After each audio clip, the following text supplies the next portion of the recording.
Hello and welcome to this week's episode. My name is Cassidy Cash, that Shakespeare girl. We're diving into the history of William Shakespeare this week by looking at one of the premier events going on in London during Shakespeare's lifetime. It was started way back in the 12th century and lasted all the way until the mid 19th century. By Shakespeare's lifetime, it was a massive event that everyone for miles around would have known about, and that event is Bartholomew's Fair. It was one of the two most well-known fairs going on in England during this lifetime, and today we're going to explore, did Shakespeare attend Bartholomew Fair?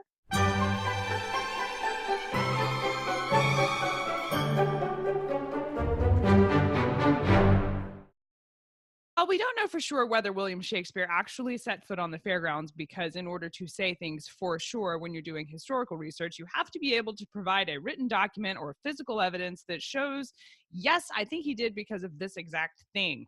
And I don't have that kind of specific historical evidence, but here's what I do have. Bartholomew Fair was started under Henry I as a way to fund St. Bartholomew's monastery. It was an income opportunity for the monastery, and it started small. It was about cloth merchants and trading and textiles, and it was little. It was for funding this one monastery. But over time, it grew and it became this massive clothing market. And then from there, it developed into a kind of street circus and fairgrounds. It did its job funding the monastery and rather miraculously survived the dissolution of the monasteries that happened in 1536 and would go on to enjoy a near 300-year history before it closed in 1855. Originally started as a 3-day event, during Shakespeare's lifetime, it would have been closer to a 2-week affair. And then later in the 1600s, 1641, I believe is the date. No, 1691. In 1691, it was condensed down to 4 days. But for William Shakespeare's lifetime, this would have been several days event taking over the city of London, people from miles around traveling to see what was going on. It would start on St. Bartholomew's Day Eve, which is referred to in William Shakespeare's plays as Bartholomew-tide, and the Lord Mayor would open the fair by going around and basically checking in with the different merchants that would be represented at the fair. He would stop at Newgate Prison to accept a cup of sack, which is a fortified white wine, from the governor, and then he would go over to Merchant Tailors Guild and test the measures for the cloth using their standard silver yard, and just do this very ceremonious opening of the textiles are now for sale at this presentation. But the fair wasn't only about trading, and it wasn't only about selling of wares. It also featured sideshows like prize fighters, bear baiting, lion baiting, musicians, wire walkers, acrobats, puppets was a big thing. And you see that show up in Ben Jonson's play called Bartholomew Fair, that is named after this event because the play takes place at this event. And puppetry is a major theme in the play Bartholomew Fair. And it was a huge event as well. It would have been one of the main presentations and performances that happened there, but it also included the display of freak shows and animal exhibitionism. It would have been a great opportunity for someone like Philip Henslowe, who was the master of the animals, to display the wild animals that were in his care. We know that he took care of several bears and lions, and this would have been an income opportunity for him to take them out there and show people these exotic animals they'd never seen before in exchange for some money. And it's hard to imagine, as enterprising as we know people like William Shakespeare and Philip Henslowe and Edward Allen to be, that they wouldn't have taken this opportunity, because it wasn't like a little side thing that some people did. This was taking over the whole city when it was going on. And it was on August 24th was the day that it's St. Bartholomew's Day. So that would be, then it would officially open on the 23rd, and then it would run for a week to 2 weeks during that time period. So it was definitely something to pay attention to if you were an enterprising entrepreneur looking for ways to bring in money, which we know that Shakespeare and Henslowe and Allen and Johnson, all of them would have found a way to monetize their relationship to this event. Now, there were players that performed plays at Bartholomew's Fair. We don't know, or at least I don't know, if William Shakespeare had his company go out there and do a presentation or not. At this time, Shakespeare, different points in Shakespeare's life, he would have held different levels of significance. And I don't know if his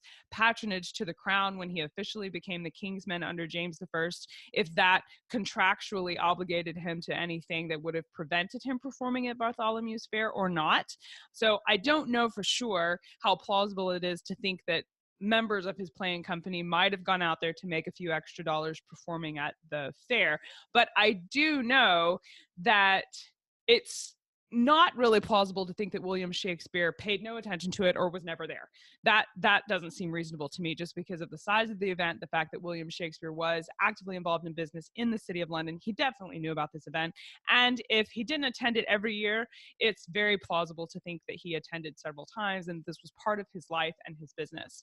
Wild animals were also exhibited at Bartholomew's Fair, and we know from the history of the Tower of London's Royal Menagerie, where elephants, lions, tigers, polar bears, and leopards, even monkeys, were kept on display. And under Elizabeth I, right in the middle of Shakespeare's lifetime, this was made public. So the public could go and visit the Royal Menagerie at the Tower of London and really functioned as England's first national zoo.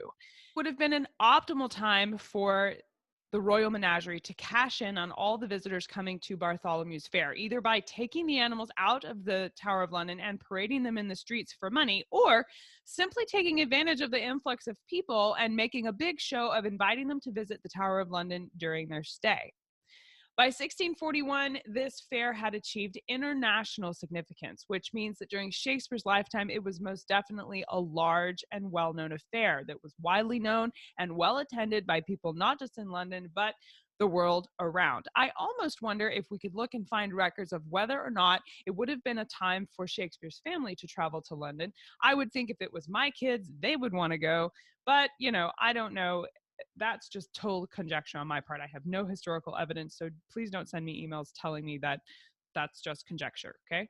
I know it's conjecture, but it's interesting thought because it was this big thing and it would have been fun. And we have reason to think that when Shakespeare was a boy, he traveled several miles to go and see a large display at Kenilworth Castle, or he could have. It would have been reasonable for him to do that. That's another thing I don't know for sure.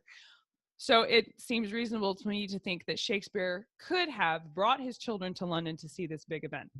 I don't know if he did that. I have no proof to think he did that, but it was that big of a thing that is a plausible question to go looking in the records to see if this is something that we could discover about William Shakespeare. We talk about lions in Shakespeare's plays, and I pack the history of Bartholomew's Fair inside the show notes for this week's episode on That Shakespeare Life. It's episode 57 with our guest Peta Tate, and you can find that at castycash.com/episode 57. That's castycash.com/EP57. That's it for this week here at That Shakespeare Life. This is the YouTube version of That Shakespeare Life. That Shakespeare Life is a podcast. Every Monday, we dive into the history of William Shakespeare, and the YouTube channel is our companion spot where we dive a little bit deeper into things that we discuss. Now, if you'd like to experience William Shakespeare's history for yourself, I encourage you to support the work we do here at That Shakespeare Life by becoming a member. We have just created a new membership community that you can find at castycash.com/member. It's $25 a month, and what that gets you is a massive Shakespeare library of ways you can learn Shakespeare at home. It's everything from maps and diagrams about where Shakespeare went. We have a Road to London map in there, but it also has little mini courses on Shakespeare history, like authentic Tudor recipes that you can make at home. It also has authentic Elizabethan games that are mentioned in Shakespeare's plays, and we teach you what they are, what they were to Shakespeare, and how you can play them at home. There's all of that and more packed inside the membership community, and you get swag and a sticker and lots of great stuff crammed in the membership for you. If you like the work we do here at That Shakespeare Life, and especially if you're a fan of the podcast, consider becoming a member. You can find out all about that at castycash.com/member. That's it for this week. Thank you for being here. I'll see you next week. Bye-bye.